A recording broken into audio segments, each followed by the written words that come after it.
আকাশবাণী গুৱাহাটীৰ FM মহাবাহু উপন্যাস পাঠ। এই অনুষ্ঠানত আজিৰে পৰা প্ৰচাৰ কৰিবলৈ লোৱা হৈছে কাঞ্চন বৰুৱাৰ উপন্যাস অসীমত যাৰ হেৰাল সীমাৰ ধাৰাবাহিক পাঠ। পাঠ অৱনী বৰা আৰু ইন্দ্ৰজিৎ দাসৰ। প্ৰযোজনা ইন্দ্ৰজিৎ দাসৰ। অসীমত যাৰ হেৰাল সীমা।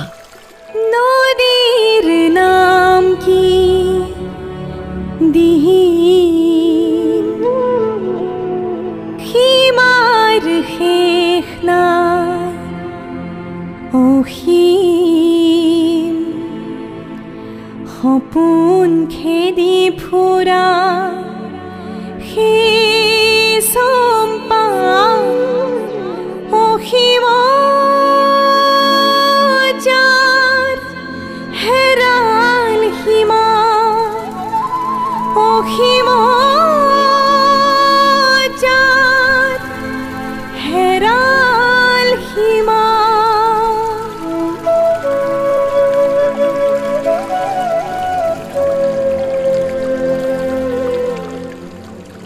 এখন কঁপি থকা ৰামধেনু, হয়তো কোঠাটোৰ কোনোবা দাঁতিত থকা বিশেষ আকৃতিৰ পানীগিলাচৰ ওপৰত দুৱাৰেদি চুৰি কৰি সোমোৱা ৰ'দ চেৰেঙা পৰিছেহি। তাৰ প্ৰতিবিম্বটো ৰামধেনুৰ সাতোটা ৰং গাত লৈ পৰিছেগৈ ওচৰৰ বেৰখনত। তাতে গঢ়ি তুলিছে এখন কঁপি থকা ৰামধেনু। অদৃশ্য পোহৰ বৈ অহা বিজুলীৰ পকোৱা তাঁৰডাল চিলিঙৰ পৰা নামি আহিছে। তাৰ মূৰত ভিতৰ নেদেখা বাল্বটো, তাক আধা ঢাকি ৰখা আইনাৰ ছেটখন, তাৰ পাহিকতা দাঁতিবোৰত ৰঙীন ৰঙৰ বোল। ভৰ দুপৰীয়া কোনোবা বিহুতলীৰ পৰা উটি অহা কোমল বতাহজাকত সিও কঁপিছে, আৰু কঁপিছে খিৰিকীৰ নীলা পৰ্দা দুখন। মাজে মাজে আনন্দত পাখি মেলি উৰি আহিব খুজিছে, কিন্তু পৰা নাই। আকৌ উভতি গৈছে, আকৌ শব্দ কৰিয়েই সাৱটি ধৰিছে লোহাৰ বাৰবোৰত। অধীৰ উত্তেজনাত কঁপিছে পৰ্দা দুখন, ৰামধেনুখন, বিজুলী চাকিটো, আৰু এই সকলোৰে লগত একেটা সুৰত, একেটা তালত, একেটা ছন্দত মোৰ অন্তৰখন। দুপৰীয়া 12 বজাতে অফিচ ছুটি কৰি বিচনাত পৰি আছোঁ। নিশ্চিন্ত আৰামতেই পৰি আছোঁ। কালিলৈ দেওবাৰ, সন্মুখৰ 30টা দিন ছুটি, আৰু পাই কোনে? বৰচাহাবৰ অৱজ্ঞা, পিয়েৰ ৰঙা চকু, একেখন চকী, একেখন টেবুল, একেবোৰ ফাইলৰ বিভৎস নগ্নতাৰ মাজত অবিশ্ৰান্তভাৱে নিজক ডুবাই ৰখাৰ অশান্তিৰ পৰা মই তেতিয়া বহুত দূৰত, মুক্ত, স্বাধীন। উদ্দেশ্য নাই, চিন্তা নাই, ভাৱনা নাই, মুক্তিৰ আনন্দ। সেই দেখিয়ে হয়তো মোৰো অন্তৰখন কঁপিছে। চাৰিওফালে দুপৰীয়াৰ নিস্তব্ধতা। চহৰৰ বুকুৰ চঞ্চলতাৰ বহু আঁতৰত নিজান ঠাইখনৰ দাঁতিতে থকা সৰু টিলাটোৰ ওপৰত মোৰ সৰু ঘৰটো, সৰু যদিও সুন্দৰ। সন্মুখৰ নিমজ ঘাঁহনিডৰাৰ চাৰিওকাষে নানা ধৰণৰ ফুলৰ বিড। আলিৰ সিপাৰে সমতল চৰকাৰী হাবিডৰাৰ মাজে মাজে 2-4 জোপা ডাঙৰ ডাঙৰ গছ। গছৰ গুৰিয়ে গুৰিয়ে বনৰীয়া ডেফনি ফুলৰ জোপা। গছৰ ফাকে ফাকে দেখা যায় দূৰৈত দিহিং নদীৰ ৰূপোৱালী পানীবোৰ, তাৰ বুকুত ভাঁহি যোৱা পালতৰা নাওবোৰ। বেলিটো ডুবু ডুবু হৈছে। ফুলনিৰ মাজত বহি মই, মোৰ চকু দুটা ৰুমালেৰে বন্ধা। পখিলীয়ে তাইৰ সৰু হাত দুখনেৰেই বান্ধি দিছে। পখিলী মোৰ 4 বছৰীয়া জী। তাই মোৰ লগত খেলিছে। বগা পখিলাজনীৰ দৰেই তাইৰ পাতল দেহাটো ঢাকি থোৱা বগা ফ্ৰকটোৰে সৈতে দেখিবলৈ ধুনীয়া হৈছে। চোলাটোৰ ফুলি থকা দীঘল হাত দুখনৰ মূৰত জিলিকি আছে সোণৰ বালা দুপাত। ভৰিৰ জোতাযোৰ, চুটি মোজাযোৰ সিও বগা। মূৰৰ জপৰা কেঁকোৰা চুলিবোৰৰ মাজত লাগি থকা ভগা ফুলৰ পাপৰিবোৰো বগা। মোৰ চকু দুটা বন্ধা দেখিয়ে হ'বলা তাইক আৰু ভালকৈ দেখা যেন লাগিছে। ফুলনিৰ মাজে মাজে তাই মোৰ ওচৰলৈ উৰি আহি চিঞৰি সোধে, মাই গড! ওচৰৰ নেদেখা ফুল এপাহ আল ফুলকৈ ধৰিবৰ চেষ্টা কৰি কওঁ, এয়া মোৰ হাতৰ মাজত। এৰ হ'ল! হাঁহিত উত্ৰাৱল হৈ তাই দূৰলৈ উৰা মাৰে। আকৌ ঘূৰি ঘূৰি উৰি উৰি মোৰ আগত পৰি চিঞৰি উঠে। মাই গড! শব্দটো অহাৰ ফালে চোঁচা লওঁ, তাই ধৰা নপৰে। গাৰ বতাহ লাগি ওচৰৰ ফুলবোৰৰ নিয়ৰবোৰ মোৰ হাতত সৰি পৰে। তাই হাঁহে, আকৌ আহে, আকৌ যায়গৈ। শেষত এবাৰ জঁপিয়াই পৰেহি মোৰ গাত। ফুলৰ দৰেই কোমল তাইৰ সৰু হাত দুখনেৰে সাৱটি ধৰে মোৰ ডিঙিত। মোৰ দুয়ো হাতৰ মাজত তাই হেৰাই যায়। ঢাক খাই যায় তাইৰ সৰু এধানমানি দেহাটো। মোৰ চকুৰ বান্ধটো অলপকৈ তুলি ধৰি সোধে, এবাৰ মাই গড! এয়া মোৰ বুকুৰ মাজত। মোৰ হাতত ভৰ দি হাউলি পৰি নীলা আকাশলৈ চাই চাই তাই অধীৰ আনন্দত, ধৰা দিয়াৰ আনন্দত, হেৰাই যোৱাৰ আনন্দত ডুবি যায়। তাইৰ সৰু অন্তৰখনৰ মুক্ত হাঁহিটো প্ৰতিপাহ ফুলৰ বুকুত খুন্দা খাই কঁপি কঁপি উঠি যায় অলপ দূৰৈত বহি থকা মায়াৰ ওচৰলৈ। ফুলনিলৈ নামি অহা চিৰিটোৰ প্ৰথম ঢাপটোৰ ওপৰত বহি মায়া।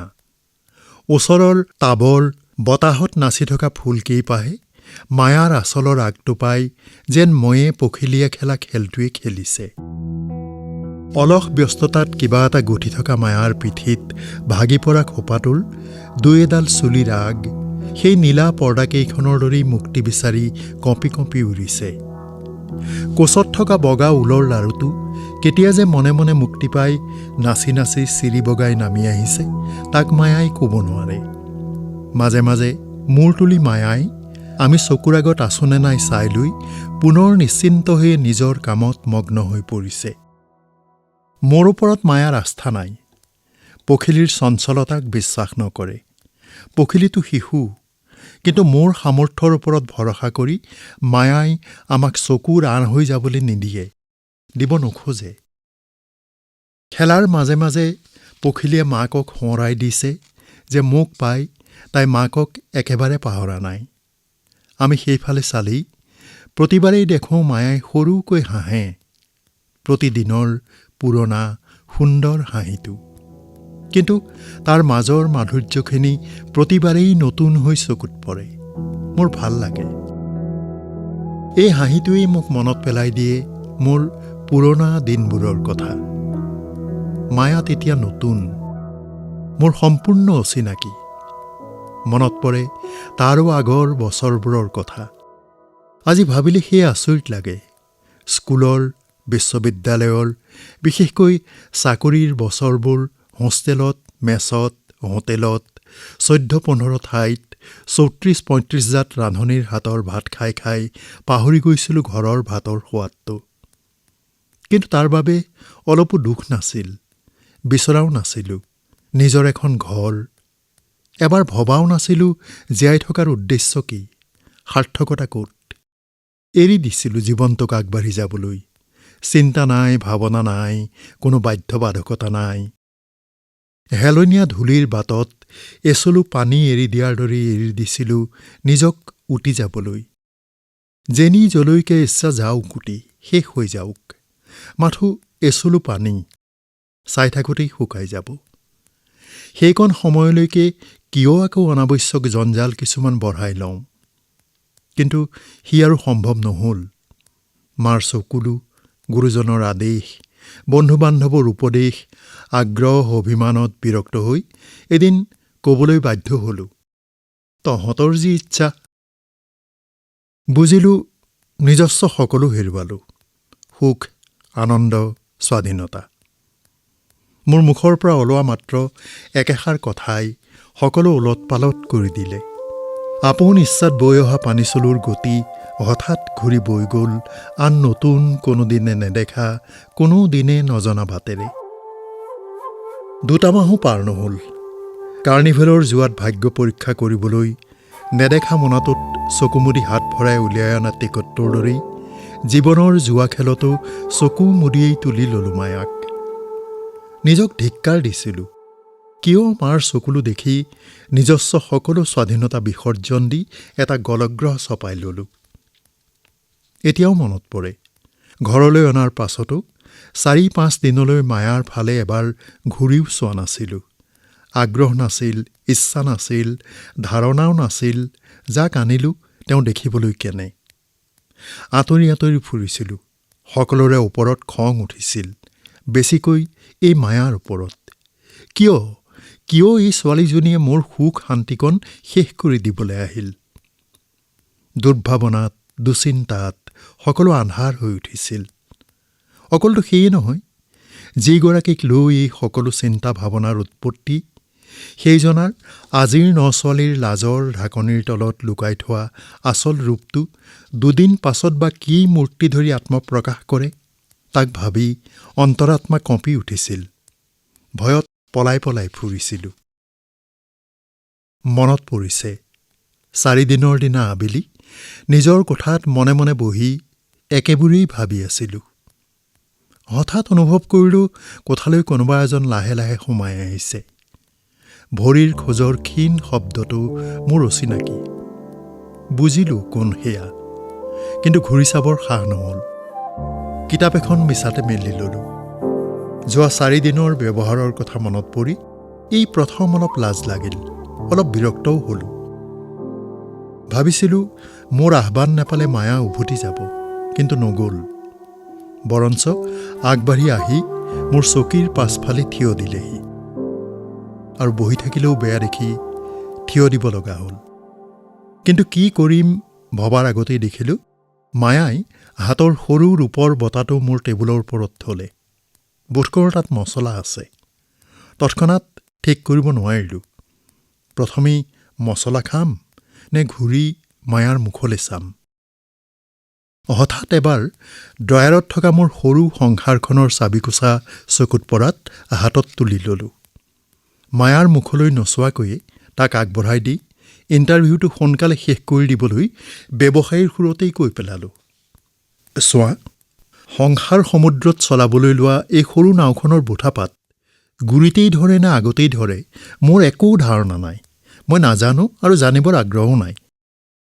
সদায় থকা এই ঘৰখনৰ বিষয়ে সাধাৰণ জ্ঞানকণ মনত পেলাই ইয়াকে ক'ব পাৰোঁ যে তাত সোণৰ পাহাৰো নাই, ৰূপৰ পাহাৰো নাই। অৱশ্যে একেবাৰে মৰুভূমিও নহয়। পেৰা পেটাৰী আলমাৰী চিন্দুক তলে ওপৰে ক'ত কি আছে সেইবোৰৰ সৈতে সাক্ষাৎ পৰিচয় মোৰ আজিলৈকে হোৱা নাই। নহ'ব লগা হ'লেই মই সুখী হ'ম। তাৰ চাবিবোৰ সদায় মোৰ টেবুলে টেবুলে ঘূৰি ফুৰে যদিও কোনোদিন ব্যৱহাৰ কৰি চোৱা নাই। কিহৰ কোনটো চাবি বাছি উলিয়াবলৈ বোধ কৰোঁ মোতকৈ তোমাৰে কম সময় লাগিব। সেই আশাতে তোমাৰ বস্তু তোমাকেই গতালোঁ। ইমান দিন নামত মোৰ আছিল যদিও আজিৰ পৰা আৰু মোৰ নহয়। মই নিবিচাৰোঁ। গুপ্ত ঐশ্বৰ্যও যদি কিবা থাকে মই কেতিয়াও দাবী নকৰোঁ। মুঠতে এই চাবিকোছা ভুলতো আৰু মোৰ ওচৰলৈ নাহিলেই মই নিশ্চিত হ'ম, ভাৰমুক্ত হ'ম। নিঃশব্দে নিসংকোচে চাবিকোছা মায়াই মোৰ হাতৰ পৰা তুলি ল'লে। লক্ষ্য কৰি দেখিলোঁ হাতৰ আঙুলিকেইটা কিন্তু অলপো নকঁপিল। তাৰ বৰণটো চকুত পৰাত মুখলৈ চাবৰ লোভ হ'ল। মায়াক আচৰিত কৰি হঠাৎ ঘূৰি মায়াৰ মুখলৈ চালোঁ। স্বাভাৱিক গাম্ভীৰ্যৰে ভৰা কোমল এখন মুখ। মায়াই স্পষ্ট কৰি মোৰ চকুলৈ চাইছে। মোৰ সন্মুখত থিয় দিয়া ভংগীটোত, ব্যৱহাৰত, মোৰ হাতৰ পৰা চাবিকোছা তুলি লওঁতে ন-ছোৱালীৰ অনাৱশ্যক লাজ, জড়তা, সংকোচৰ পৰা মায়া সম্পূৰ্ণ মুক্ত। অথচ সামান্যতম চঞ্চলতাও নাই। মনে মনে স্বীকাৰ কৰিলোঁ মায়াৰ মাজত অসাধাৰণ কিবা এটা নিশ্চয় আছে। মনৰ শক্তিও আছে। বিপদৰ ভয়ত মোৰ দৰে পলাই ফুৰা স্বভাৱ মায়াৰ দেখিছোঁ নাই। যাক এৰা নেযায়, যাৰ লগত জীৱনটো কটাব লাগিব, তাৰ সন্মুখীন হ'বলৈ মায়াৰ সাহ আছে। মোৰ এইকেইদিন আৰু এতিয়াৰ ব্যৱহাৰ, অৱজ্ঞাত মায়াৰ খং উঠা স্বাভাৱিক। কিন্তু মায়াৰ মুখলৈ চাই ক'ব নোৱাৰিলোঁ অপমানটো মায়াই কেনেকৈ গ্ৰহণ কৰিছে। ক'ব নোৱাৰাকৈয়ে স্বীকাৰ কৰি পেলালোঁ। সিমান পৰে মোৰ গুণৰ কথা ক'লোঁ। আচলতে কি জানা, নিজৰ অসমৰ্থতাকেই মোৰ বেছি ভয়, আৰু সেইকাৰণে মই পলৰীয়া। যদি তুমি মোৰ ভাৰ ল'ব পাৰা। বাৰু। মই মানুহটো সম্বন্ধে মায়াই কি ভাবিছে ক'ব নোৱাৰোঁ। যিয়ে নহওক, সি যে বৰ উচ্চ নহয় সেইটো ধুৰুপ। মায়া যাব খোজাত লৰালৰিকে মাত দিলোঁ। শুনা মায়া, এটা কথা। এইকেইদিন মোৰ ব্যৱহাৰ দেখি মোক ভুল নুবুজিবা। স্বীকাৰ কৰোঁ, গুণৰ তুলনাত মোৰ দোষৰ মাত্ৰা বেছি যদিও আচলতে মই মানুহটো সিমান বেছি বেয়া নহওঁ। মাথো সকলো কামতে ভয়টো অলপ বেছি। মই জানো। জানা যদি ভালেই হৈছে। পাছে ভয় নকৰিবা, মই বেছি আমনি নকৰোঁ। প্ৰয়োজনো মোৰ নিচেই সামান্য। কিন্তু তোমাৰ প্ৰয়োজন যিমানেই হওক লাগিলে নিমখ হালধি বিচাৰি হ'লে মই দোকানলৈ যাব নোৱাৰোঁ। তোমাক এতিয়াই কৈ থলোঁ। তাকো মই জানো। বাৰু, মই নিজেই যাম।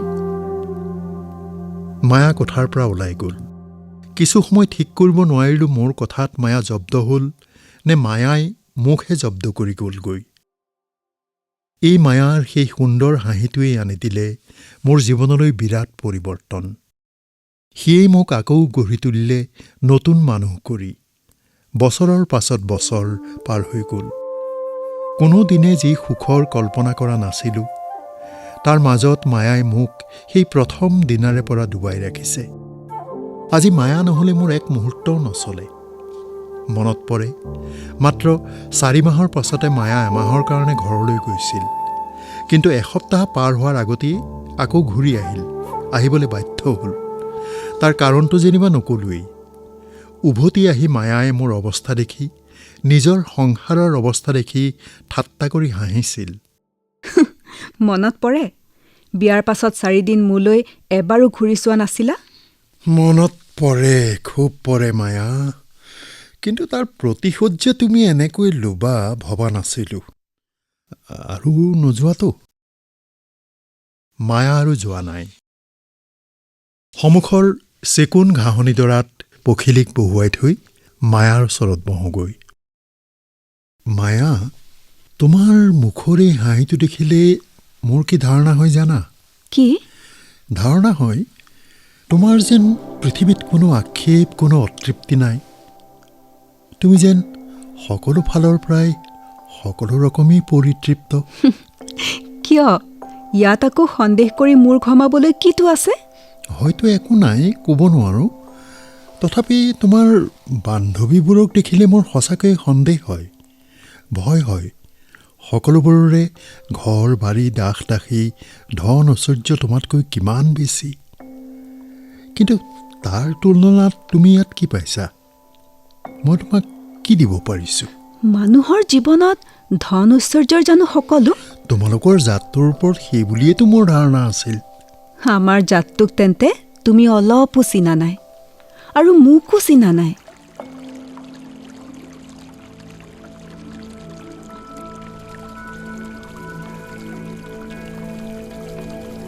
ইমান পৰে শ্ৰোতাসকলে উপন্যাস পাঠ অনুষ্ঠানত কাঞ্চন বৰুৱা ৰচিত উপন্যাস অসীমত যাৰ হেৰাল সীমাৰ ধাৰাবাহিক পাঠৰ প্ৰথম খণ্ডটি শুনিলে। পাঠ আৰু BMৰ চৰিত্ৰত অভিনয় কৰিলে অৱনী বৰাই। আন আন চৰিত্ৰত অভিনয় কৰিলে মায়া, মেলডী পাটগিৰি আৰু পখিলী আৰাধ্যা ইৰা শৰ্মা। শীৰ্ষগীতৰ ৰচনা ৰাজীৱ বৰুৱাৰ, সুৰ জ্যোতিষ বৈশ্যৰ, সংগীত ধ্ৰুৱজ্যোতি বৈশ্যৰ আৰু কণ্ঠ চয়নিকা বৈশ্যৰ। আবহ সংগীত তৰালী শৰ্মাৰ। প্ৰযোজনা ইন্দ্ৰজিৎ দাসৰ।